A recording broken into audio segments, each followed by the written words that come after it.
everyone! Wanna learn something today? I got you!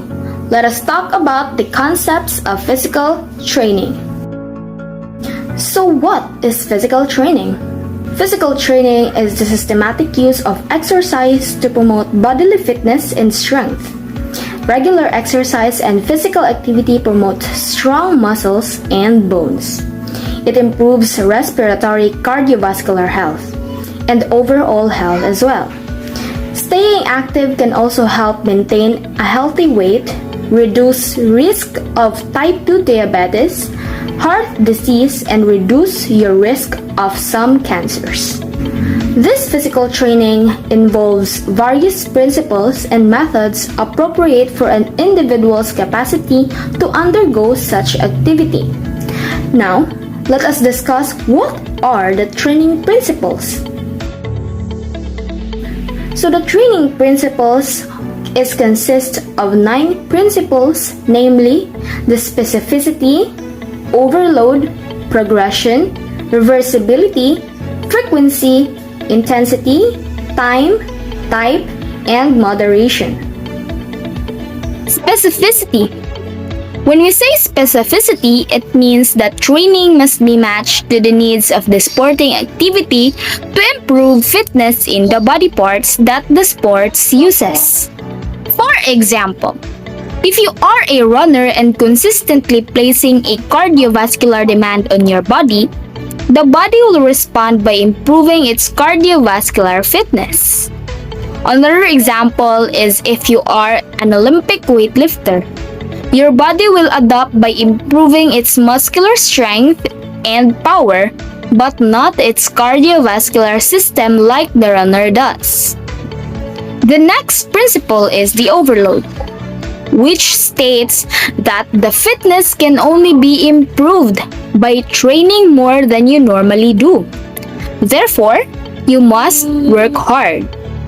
For example, if you are a weightlifter and you want to lift a heavier weight, then you need to add more metal to your training to a repeated session in a reasonable manner.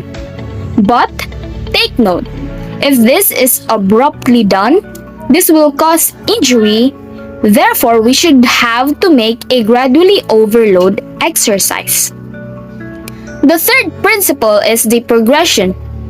In attaining the desired fitness goal, one must start from the basic to reach the advanced. If you start slowly and gradually, it will increase the amount of exercise and keep overloading. It means that the body should experience a gradual increase in workload. For example, in order to be a good Latin dancer, one must maintain a good balance and posture throughout the performance and need to build muscular as well as cardiovascular endurance. Speed and agility must also be applied in the performance, and these necessary skills must be strengthened up step by step or starting from the beginning level of exercise going to the advanced level. Now, the fourth principle is the reversibility.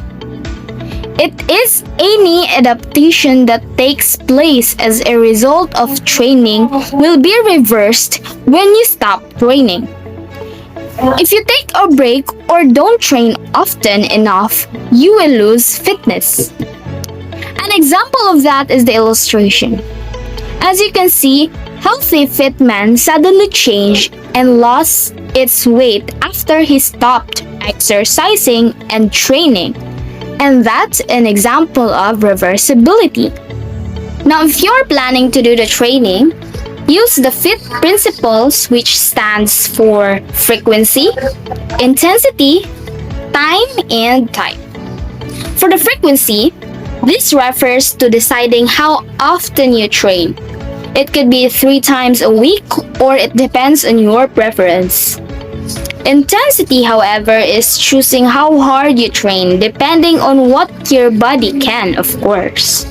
Next is the time, wherein you decide how long or for how long you train.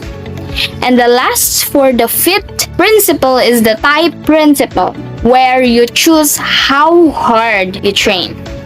And the ninth principle is the most important one, the moderation, which means that it is important to have rest periods because too much training can lead also to injury. Now, we have discussed all the training principles in physical training. Let us proceed to the training methods. And what is training methods? Training methods are techniques used to teach someone the necessary skills and knowledge in performing a task. The first method is the aerobic exercise, which is steady and not too fast. That's why the heart is able to supply enough oxygen to the muscles, and aerobic training improves cardiovascular fitness.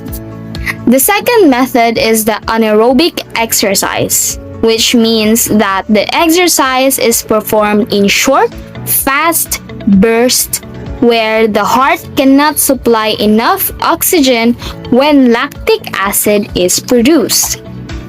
Now, if you want to improve your fitness, we can use a specific training methods. The first one is called the circuit training, which involves performing a series of exercises in a special order called a circuit. Each activity takes place at a station and it can be designed to improve speed, agility, coordination, balance, and muscle endurance. The second one is the continuous training, which involves working for a sustained period of time without rest, and this improves cardiovascular fitness. The last method, however, is the interval training, which involves altering between periods of hard exercise and rest. This improves speed and muscular endurance. Now that is the end of the discussion, and I do hope you learned a lot of things regarding physical training principles and methods. Keep safe and enjoy the rest of the day. Bye!